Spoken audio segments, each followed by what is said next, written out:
जैसा कि हम पिछले वीडियो में क्लास 11th बायोलॉजी के मोस्ट इंपोर्टेंट टॉपिक्स आपको बता चुके थे। ठीक है, टॉपिक मैंने पूरी बुक के बता दिए थे कि किस पे आपको ज़्यादा फोकस करना है, किन से ज़्यादा क्वेश्चन आते हैं। लेकिन आप लोग कह रहे थे कि हमारे क्वेश्चंस बताइए, तो क्वेश्चन भी हम लेकर के आए हैं। 2 अंक के सारे क्वेश्चन इस वीडियो में कवर हो जाएंगे। ठीक है, टॉप 50 से 55 ये क्वेश्चन हो सकते हैं, जिसमें आपके ऑब्जेक्टिव तो कवर होंगे ही, साथ ही साथ आपके 2-2 नंबर के मैं कह रहा हूँ मैक्सिमम क्वेश्चन आपको इसी में से एज इट इज एग्जाम में देखने को मिल जाएंगे। ठीक है, तो सारे क्वेश्चन कवर अप करते हुए चलेंगे हम पूरे बुक से, जहाँ जहाँ से भी आते हैं क्वेश्चन जैसे, है ना, और नए जैसे बनने के चांसेस हैं, वो सारे मैंने इसमें रखे हैं।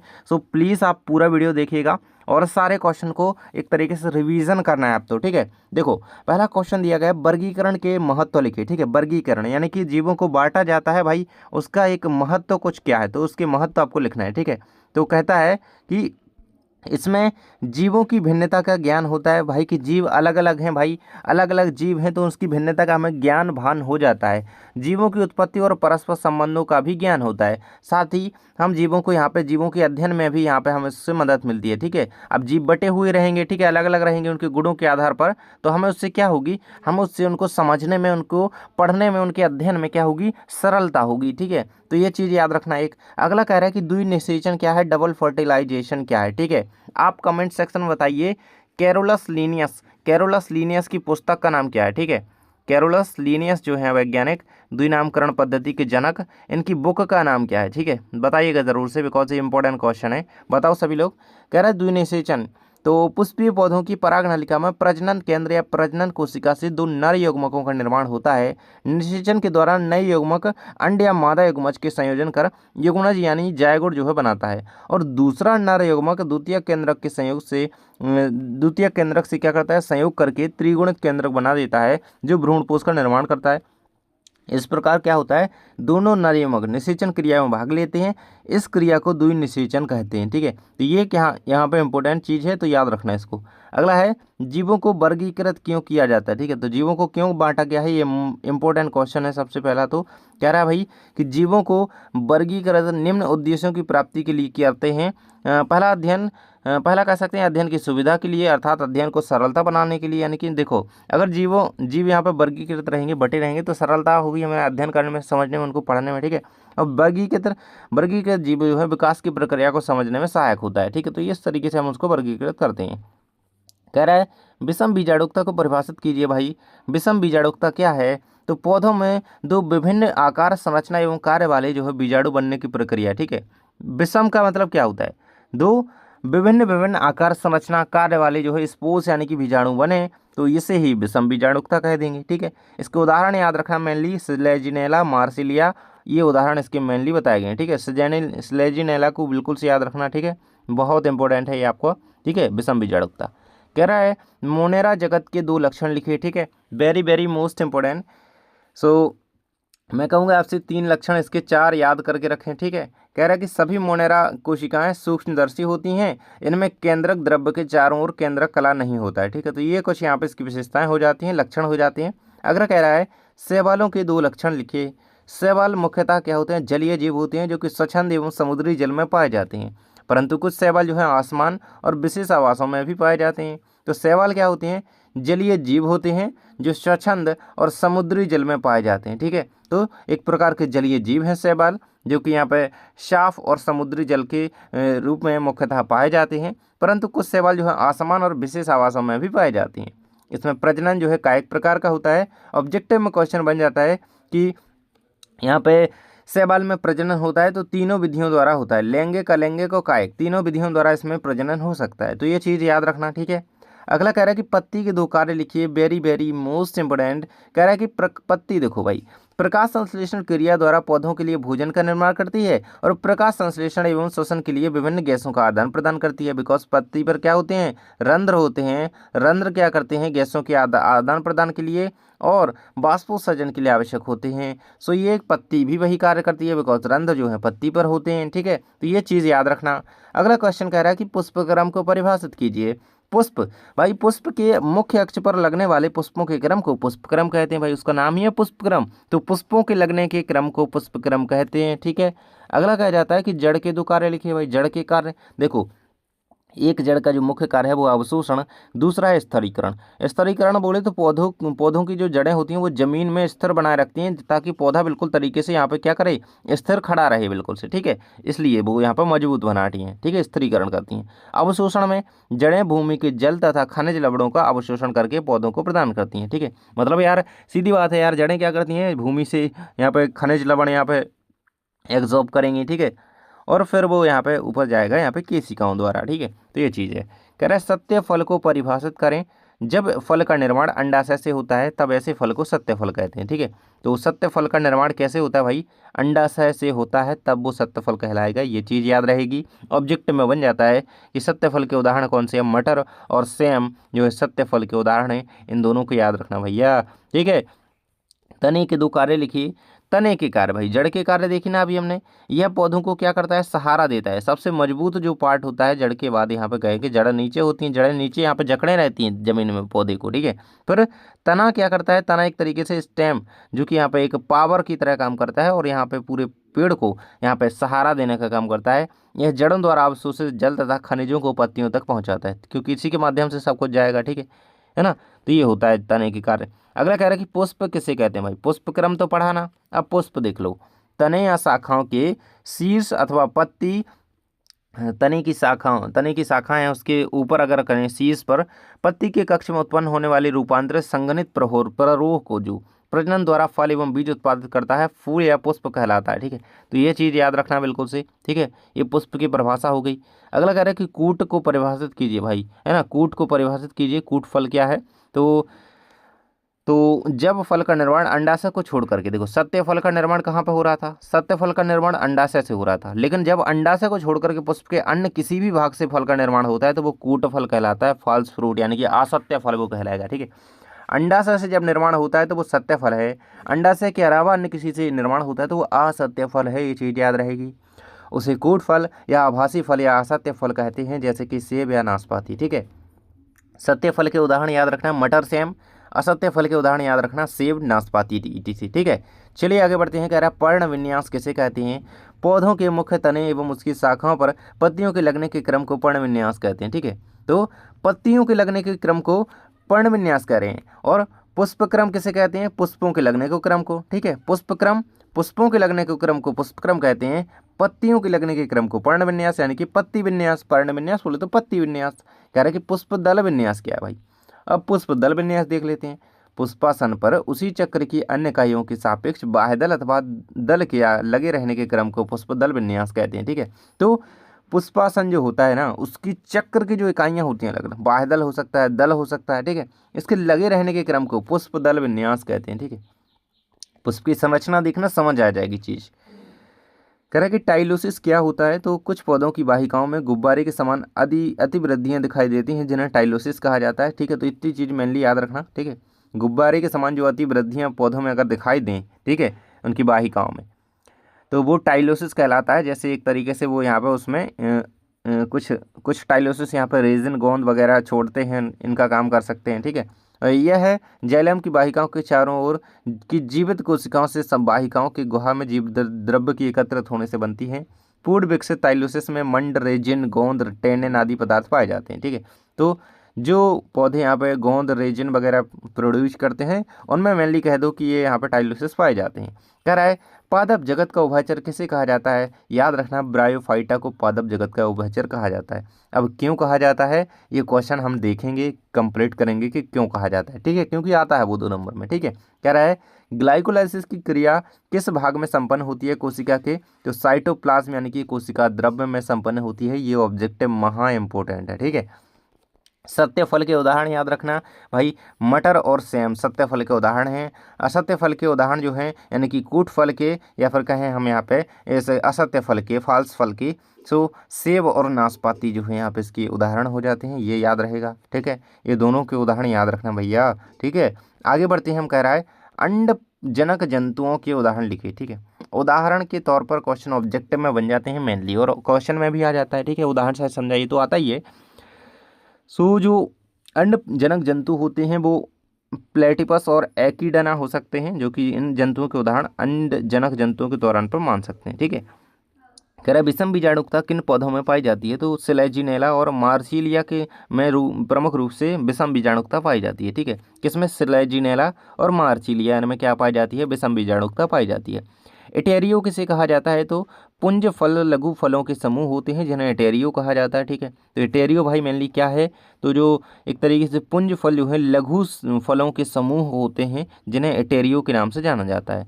कह रहा है कि पुंज फल के उदाहरण लिखिए भाई, तो रस भरी शरीफा, रस भरी एक फल होता है। ठीक है, और यहाँ पे शरीफा, ठीक है, सीताफल के नाम से जिसे जाना जाता है, वो पुंज फल के उदाहरण माने जाते हैं। ठीक है, अगला है श्वसन गुणांक ज्ञात करने का सूत्र क्या है, और श्वसन गुणांक है क्या। ठीक है, श्वसन गुणांक क्या है, तो ये भी क्वेश्चन आता है, इसको हम नीचे देखेंगे।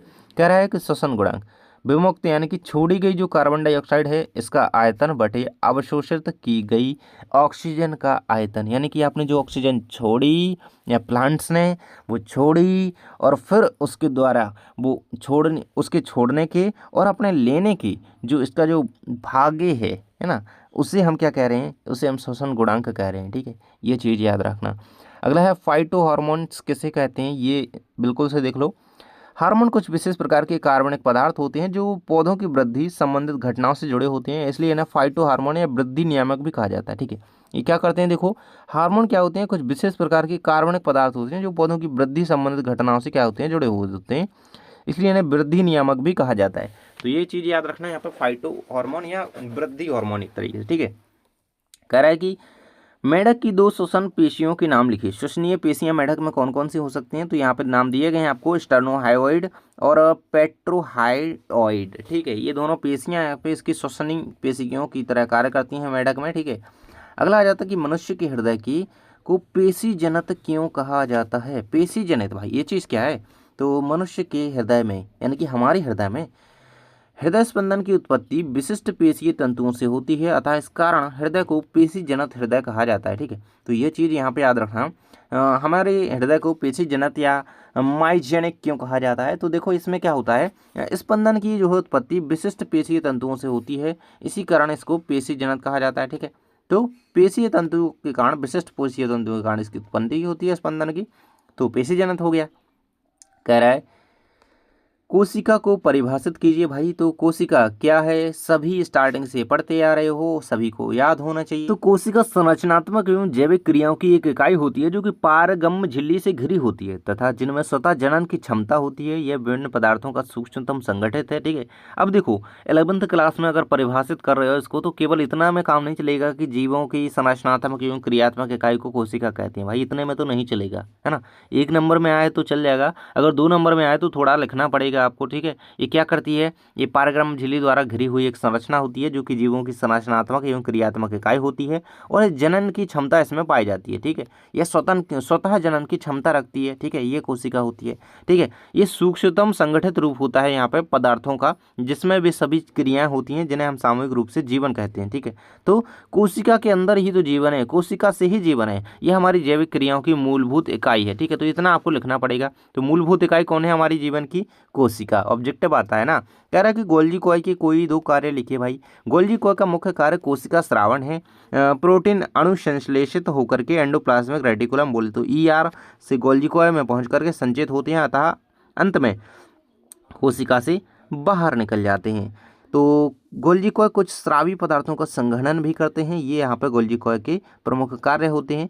कह रहे ब्लैकमैन का सीमा कारक सिद्धांत क्या है, ऐसे क्वेश्चन आ सकता है, बिकॉज ये लॉन्ग में क्वेश्चन आए तो 4 अंक के इसका लॉन्ग क्वेश्चन भी इंपॉर्टेंट है, सो वो कंप्लीट जरूर से करना है। ठीक है, कह रहा है कि जब किसी प्रक्रिया की तीव्रता अनेक स्वतंत्र कारकों द्वारा निर्धारित होती है तो उसी प्रक्रिया की दर सबसे कम मात्रा में उपस्थित कारक से ही नियंत्रित होती है। देखो इसका मतलब क्या है कि जब कोई प्रक्रिया है उसकी अगर तीव्रता के अकॉर्डिंग बात करें तो उसमें अनेक स्वतंत्र कारक जो है निर्धारित उसको करेंगे, तो उस प्रक्रिया की दर सबसे कम मात्रा में उपस्थित कारक से ही नियंत्रित करी जाएगी। ठीक है, तो ये यहाँ पर ब्लैकमैन का सीमा कारक सिद्धांत है। वृद्धि क्या है, तो पादपों व जीवों के आकार, आयतन, भार एवं जीव द्रव्य के अनुत्क्रमणीय बढ़ोतरी को वृद्धि कहते हैं।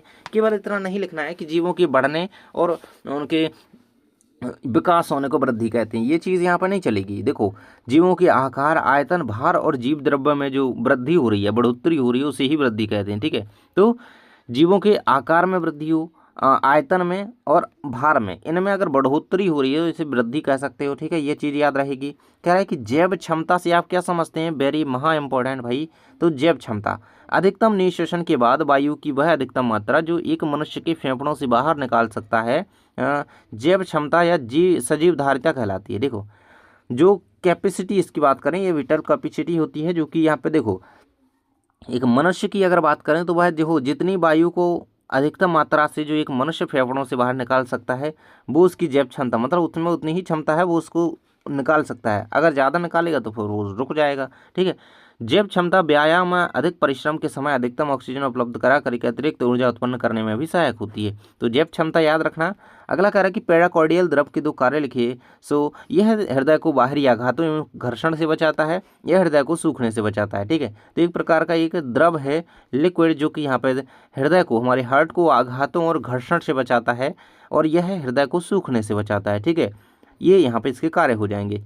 नेक्स्ट क्वेश्चन कह रहा है कि लाइकेन क्या है, लाइकेन को उदाहरण से समझाइए, ऐसा क्वेश्चन आ जाता है। ठीक है, देखो, लाइकेन एक संयुक्त स्वपोषी और सहजीवी पादप है जिसमें शैवाल और कवक घनिष्ठ रूप से जुड़ करके एक ही जीव का रूप ले लेते हैं। इनका शैवाल सदस्य फाइकोवायोन्ट तथा सदस्य माइकोवायोन्ट कहलाता है। इसमें शैवाल प्रकाश संश्लेषण द्वारा भोजन बनाता है और कवक को देता है, जबकि कवक धरातल से पोषक तत्व और खनिज लवण खींच करके शैवाल को देता है। ठीक है, तो शैवाल और कवक, इनके बीच ये जो संबंध है, ये लाइकेन का उदाहरण है, यानी कि एक सहजीविता का उदाहरण है। एक सहजीवी पादप की तरह कार्य करते हैं, एक दूसरे के लिए जो काम करें वो सहजीवी है। ठीक है, सहजीविता है। तो यही इसका एक याद रखोगे आप। ठीक है, अगला कह रहा है कि आर्की बैक्टीरिया के दो गुण लिखिए। ठीक है, बहुत इंपॉर्टेंट है, लक्षण लिखिए। तो इसमें टीआरएनए हो गया, एमआरएनए हो गया, इसमें टी और आरआरएनए सॉरी इसमें पाए जाते हैं, एमआरएनए नहीं होता है। इसमें पेप्टिडोग्लाइकन से बनी कोशिका भित्ति नहीं पाई जाती है। ठीक है, तो ये इसके दो गुण हो जाते हैं। ठीक है, अगला कह रहा है कि ट्रिपल फ्यूजन ट्री संलयन, महा इंपॉर्टेंट क्वेश्चन है भाई, 12th में भी काम आएगा। कहता है कि पराग नलिका में मुक्त दो नर युग्मकों में से एक मादा केंद्रक से संयोजन करता है। ठीक है, तो दो नर युग्मकों में से क्या करेगा, एक मादा केंद्रक से संयोजन करेगा तथा दूसरा नर युग्मक जो होगा नर केंद्रक भ्रूणकोश में स्थित द्वितीय केंद्रक से संयोजन करता है। द्वितीय केंद्रक में दो केंद्रक पहले से होते हैं तथा नर केंद्रक के संलयन के पश्चात केंद्रकों की संख्या 3 हो जाती है। यानी कि देखो, द्वितीय केंद्रक में दो केंद्रक होंगे ही, अब जैसे ही नर केंद्रक उसे संलयन करेगा तो एक और केंद्रक बढ़ जाएगा, तो इनकी संख्या 3 हो जाएगी, और 3 केंद्रों का यह संलयन त्रिसंलयन बोले तो 3 संलयन कहलाता है। और त्रिसंलयन की क्रिया भ्रूणपोष में होती है। तो कहाँ पर होती है क्रिया, याद रखना, भ्रूणपोष में इससे ऑब्जेक्टिव बन जाता है। ठीक है, नेक्स्ट कह रहा है कि संघ पॉरीफेरा के दो लक्षण लिखिए। सो संघ पॉरीफेरा के लक्षण देख लो यहाँ पे कि इस समूह के अधिकांश सदस्य या जीव समुद्री जल में उपस्थित होते हैं, चट्टानों में संलग्न पाए जाते हैं। इनकी कुछ प्रजातियां स्वच्छ जलीय निकायों जैसे तालाबों व झीलों में भी पाई जाती हैं। इनका शरीर प्रायः अरीय सममिति वाला होता है, रेडियल सममिति वाला होता है। कुछ प्रजातियों का शरीर असममित भी होता है। ठीक है, तो ये मेनली यहाँ पे याद रखो कि अरीय सममिति इसमें पाई जाती है, और ये समुद्री जल में विशेष रूप से पाए जाते हैं। ठीक है, अगला कह रहा है एंडोप्लाज्मिक रेटिकुलम के दो कार्य लिखिए, बहुत इंपॉर्टेंट चीज़ है। देखो, यह कोशिका मैट्रिक्स को आंतरिक शक्ति प्रदान करती है। ठीक है, तो यह एक तरीके से आंतरिक शक्ति प्रदान करने का काम करती है, एक तरीके की जालिका के रूप में कार्य करती है। यह कोशिका में केंद्रक और कोशिका द्रव्य एवं बाहरी वातावरण के बीच पदार्थों के स्थानांतरण में सहायता करती है। ठीक है, तो एक प्रकार की तरह आवरण की तरह ये कार्य करती है। और केंद्रक हो गया हमारा, कोशिका द्रव्य हो गया, और इसके वातावरण के विभिन्न पदार्थों के स्थानांतरण में सहायता करती है। ठीक है, अगला कह रहा है प्रोटीन की तृतीयक संरचना से आप क्या समझते हैं। तो यह प्रोटीन की त्रिविमीय संरचना होती है जिसमें पॉलीपेप्टाइड श्रृंखला अत्यधिक बलित होकर के एक सघन गोलाकार या किसी अन्य विकृति की संरचना बनाती है। सामान्यतः एंजाइम भी तृतीयक संरचना प्रदर्शित करते हैं। तो ये प्रोटीन की यहाँ पे तृतीयक संरचना होती है, जिसमें क्या होता है भाई, जिसमें पॉलीपेप्टाइड जो होती हैं ये श्रृंखला अत्यधिक बलित होकर के एक संघनन गोलाकार या अन्य आकृति की संरचना बनाए, उसमें एक प्रोटीन की तृतीयक संरचना कहलाएगी। अगला है किन्हीं 3 संश्लेषी वर्णकों के नाम लिखो। तो क्लोरोफिल, जेंथोफिल और कैरोटीनॉइड। ठीक है, मोस्टली इंपॉर्टेंट रखना याद भाई यहाँ पे क्लोरोफिल। ठीक है, ये तो याद ही है सबको। अगला क्वेश्चन कह रहा है कि श्वसन गुणांक क्या है। देखो, वही चीज़ इसका हमने सूत्र देखा था। ठीक है, छोड़ी गई ऑक्सीजन और ली गई ऑक्सीजन के छोड़ी गई कार्बन डाइऑक्साइड और ली गई ऑक्सीजन के अनुपात को, ठीक है, ये क्या कहते हैं यहाँ पे, श्वसन गुणांक कहते हैं। ठीक है, तो श्वसन क्रिया में विमुक्त यानी कि छोड़ी गई जो कार्बन डाइऑक्साइड होती है और शरीर के अंदर अवशोषित की गई या ली गई ऑक्सीजन की मात्रा के आयतन के अनुपात को श्वसन गुणांक या श्वसनीय अनुपात कहा जाता है। इसका फॉर्मूला है श्वसन गुणांक बराबर विमुक्त कार्बन डाइऑक्साइड का आयतन बटे अवशोषित ऑक्सीजन का आयतन। ठीक है, कह रहा है कि कवक मूल क्या है, कवक मूल। अनेक कवक प्रजातियां उच्च वर्गीय पौधों की जड़ों के साथ साथ एक सहजीवी संबंध स्थापित करके उन्हें लाभान्वित करती हैं। ठीक है, तो कई प्रकार की प्रजातियां होती हैं, अनेक प्रकार की कवक प्रजातियां एक साथ जुड़ करके उच्च वर्गीय पौधों की जड़ों के साथ एक सहजीवी संबंध की तरह कार्य करेंगी। ठीक है, जैसे शैवाल की तरह शैवाल से जुड़ करके काम कर सकती हैं और उन्हें लाभान्वित करती हैं। तो ये सहजीवी संबंध ही कवक मूल कहलाता है, एक दूसरे को फायदा पहुंचाती हैं। ठीक है, कह रहा है कि द्विपार्श्व सममिति क्या होती है, तो ऐसी सममिति जिसमें केवल एक ही मध्य अनुदैर्ध्य तल जंतु को दो समान भागों में बांटता है। ठीक है, तो एक जो तल हो वो जंतु को दो समान भागों में बांट सकता है, वो द्विपार्श्व सम्मति पाई जाती है। इसके उदाहरण याद है मेनली, तो या इम्पोर्टेंट है मेनली, तो तितली हो गया, इसमें द्विपार्श्व सम्मति होती है, और खरगोश हो गया, मानव हो गया। ठीक है, इसमें द्विपार्श्व सम्मति पाई जाती है इनमें। ठीक है, मेंढक की मूत्रवाहिनी के कार्य लिखिए, भाई क्वेश्चन आ जाता है। तो नर मेंढक में मूत्रवाहिनी मूत्रजना नलिका का कार्य करती है। ठीक है, तो मूत्रवाहिनी होती है नर मेंढक में, अर्थात यह मूत्र एवं शुक्राणु दोनों का वहन करती है, जबकि मादा मेंढक में मूत्रवाहिनी केवल मूत्र वहन का ही कार्य करती है। ठीक है, और जनन नलिका भी और मूत्र नलिका भी नर में एक ही होती है, यानी कि मूत्रवाहिनी, जबकि इसमें मूत्रवाहिनी केवल यहाँ पर मूत्र के लिए ही कार्य करती है मादा में। ठीक है, तो ये दोनों चीज़ें हैं।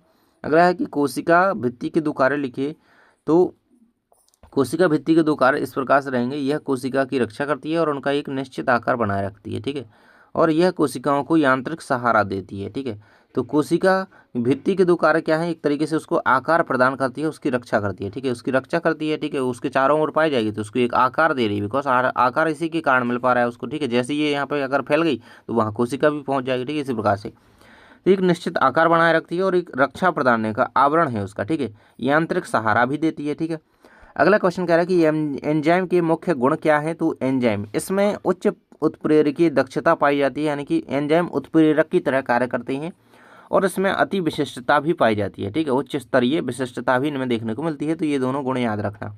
अगला क्वेश्चन कह रहा है कि विभेदन क्या है, differentiation, very very most important, इसको परिभाषित कीजिए, ऐसा क्वेश्चन आया है। कह रहा है कि सरल अविभेदित विभाज्योतिकी ऊतक से बनने वाली कोशिकाओं में किसी विशिष्ट कार्य के होने वाले बदलाव को विभेदन कहते हैं।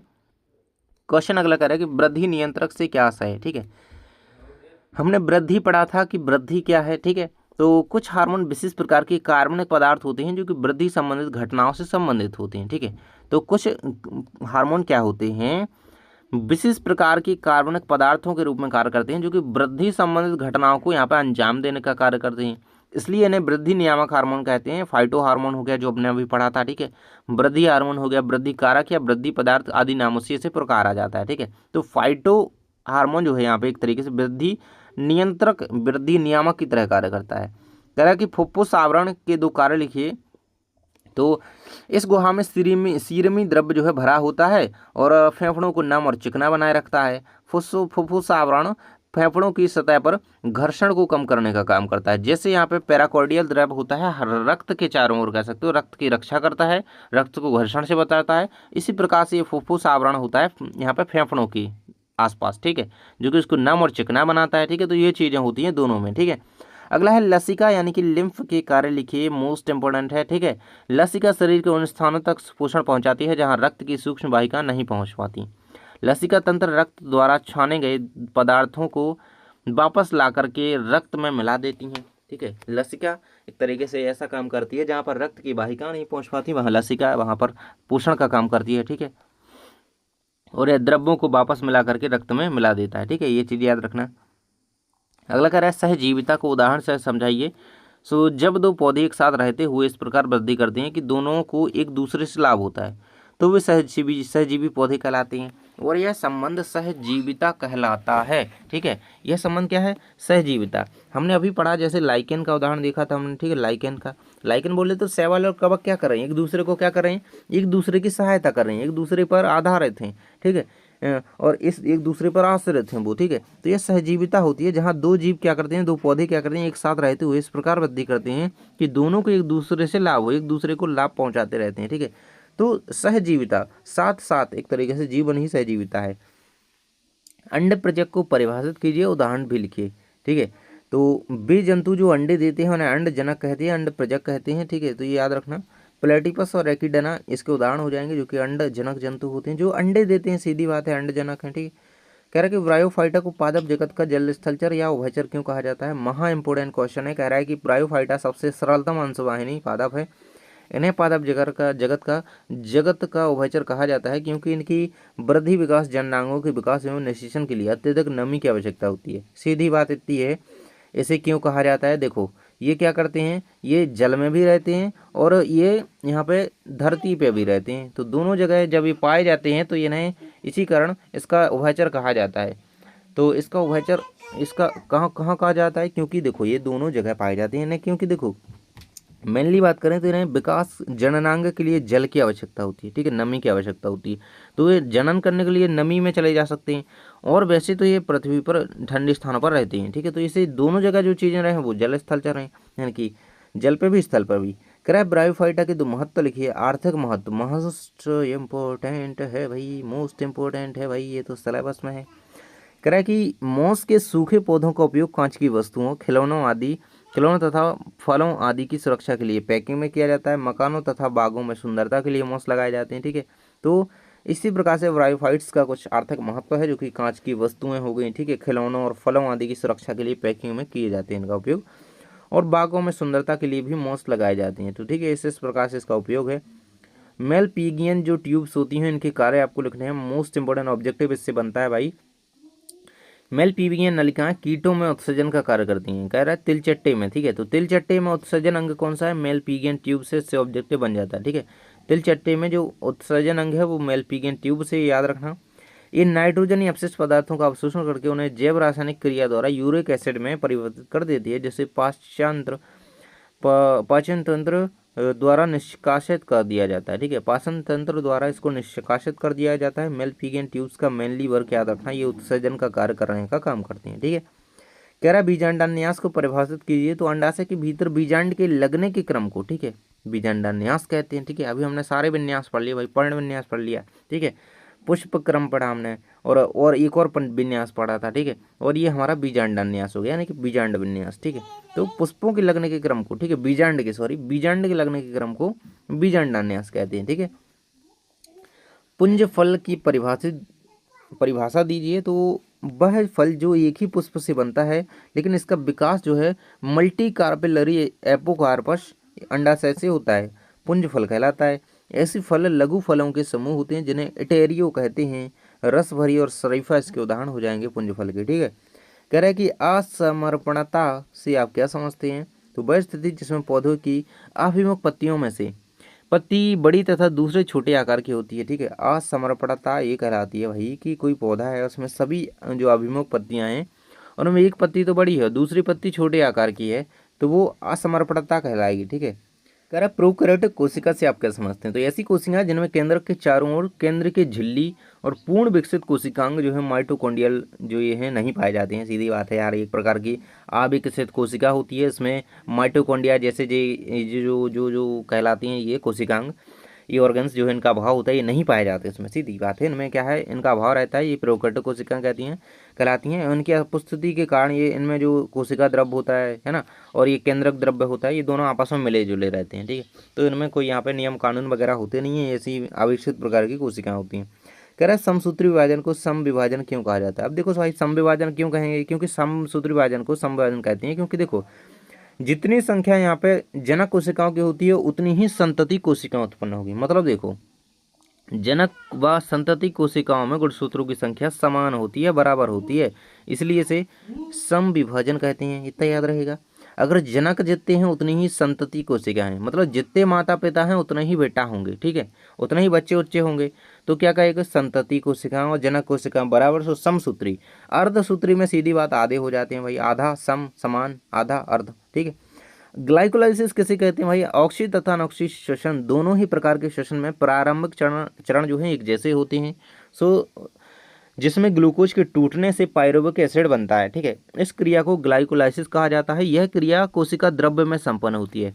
महा इंपॉर्टेंट ऑब्जेक्टिव बनता है भाई कि ग्लाइकोलाइसिस की प्रोसेस संपन्न कहाँ होती है, तो साइटोप्लाज्म बोले तो कोशिका द्रव्य में संपन्न होती है। इस प्रक्रिया को ग्लाइकोलाइसिस कहेंगे और यह पायरुविक एसिड बनाती है। ठीक है, ग्लाइकोलाइसिस का यहाँ पे उत्पाद क्या होता है, तो पायरुविक एसिड ऑब्जेक्टिव बनता है इससे। ठीक है, तो ये याद रखना। कह रहा है कि पुनर्भेदन की परिभाषा लिखिए, है ना।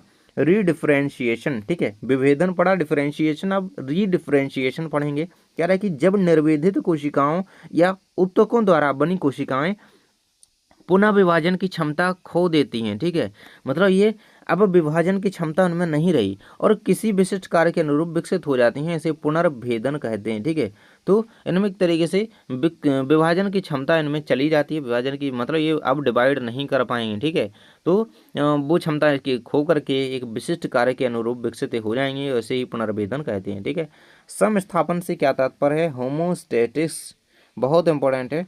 तो मूत्र निर्माण या उत्सर्जी पदार्थों को सही से बाहर निकालने के अलावा वृक्क जल संतुलन, लवण संतुलन, अम्ल क्षार संतुलन की प्रक्रिया द्वारा शरीर की एक स्थायी अवस्था बनाए रखता है। इस घटना को समस्थापन या होम्योस्टैटिस कहते हैं। ठीक है, तो क्या है भाई, केवल यहाँ पे देखो मूत्र निर्माण, देखो सीधी बात है, वृक्क जो है, वृक्क केवल यहाँ पे केवल मूत्र मतलब या हमारे जो उत्सर्जी पदार्थ होता है उसको बाहर निकालने का केवल काम नहीं करता, वो जल संतुलन का काम करता है, लवण संतुलन का काम करता है, अम्ल क्षार संतुलन का काम करता है। ठीक है, तो एक तरीके से सम स्थापन का काम करता है, यानी कि सबके संतुलन को बनाए रखने का काम करता है और इसी संतुलन की प्रक्रिया द्वारा शरीर में एक स्थायी अवस्था बनाए रखता है और इसे ही समस्थापन कहते हैं। ठीक है, कह रहा है कि सेरेब्रोपाइनल द्रव के दो कार्य लिखे।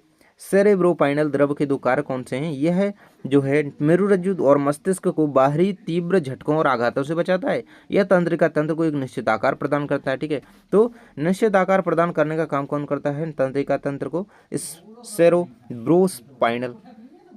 नेक्स्ट कह रहा है कि श्वसन को परिभाषित कीजिए। श्वसन क्या होता है, श्वसन ये नहीं है कि आपने सांस ले ली और बस श्वसन हो गया। ठीक है, श्वसन ये नहीं होता है कि आपने सांस ले ली, आप जीवित हैं तो श्वसन हो गया। ये तो सांस लेना तो है ही, लेकिन श्वसन जो है एक जैव रासायनिक प्रक्रिया होती है ना। प्राणी ऑक्सीजन ग्रहण करते हैं, जो जीवित प्राणी जितने भी हैं पृथ्वी पर, समस्त जीवित प्राणी क्या करते हैं, ऑक्सीजन ग्रहण करके कार्बन डाइऑक्साइड और शरीर से बाहर निकालते हैं और ऊर्जा उत्पन्न करते हैं। भाई ऊर्जा कैसे बनेगी, अब देखो हमने श्वसन अंदर ली, ठीक है, अब ये है श्वसन जो मैं बोलने वाला हूँ। हमने श्वसन को अंदर लिया, जैसे ही श्वसन में हमने ऑक्सीजन ग्रहण की, क्या होगा, हमारे अंदर जो पोषक पदार्थ हैं जो हमने खाया पिया है ना, उसको तोड़ तोड़ करके हमें ऊर्जा जो देगी वो श्वसन है। ठीक है, एक्चुअल में वो श्वसन है, उससे हमें ना ऊर्जा मिल रही है। हमारे भोजन टूट नहीं जाएगा, अगर हम ऑक्सीजन हमें नहीं मिलेगी ना, तो हमारा भोजन हमें पोषक तत्वों के रूप में नहीं मिलेगा, ना ही हमें ऊर्जा मिलेगी। तो श्वसन यही है कि जब हम ऑक्सीजन को अंदर लेते हैं, श्वसन हमारे अंदर के जो है जटिल कार्बनिक पदार्थों को तोड़ करके सरल कार्बनिक पदार्थों में बदलती है, उससे हमें ऊर्जा उत्पन्न करके ऊर्जा प्रदान करती है। ये प्रक्रिया श्वसन कहलाती है, एक प्रकार की जैव रासायनिक प्रक्रिया। ठीक है, तो यहाँ पे कुछ इंपॉर्टेंट क्वेश्चन आपके 2-2 अंक के सारे कवर हो जाते हैं। सो वीडियो को लाइक करके चैनल को सब्सक्राइब कर लेना और टॉपिक जरूर से देख लेना। पूरी बुक के जो मैंने बताए थे उसमें सारे क्वेश्चंस भी बताए हैं। ठीक है, तो प्लेलिस्ट चेक कर लेना, ऑब्जेक्टिव का भी एक वीडियो डाला हुआ है तो उसे जाकर के चेक कर लेना। ठीक है, मिलते हैं नेक्स्ट वीडियो में भाई, बाय बाय।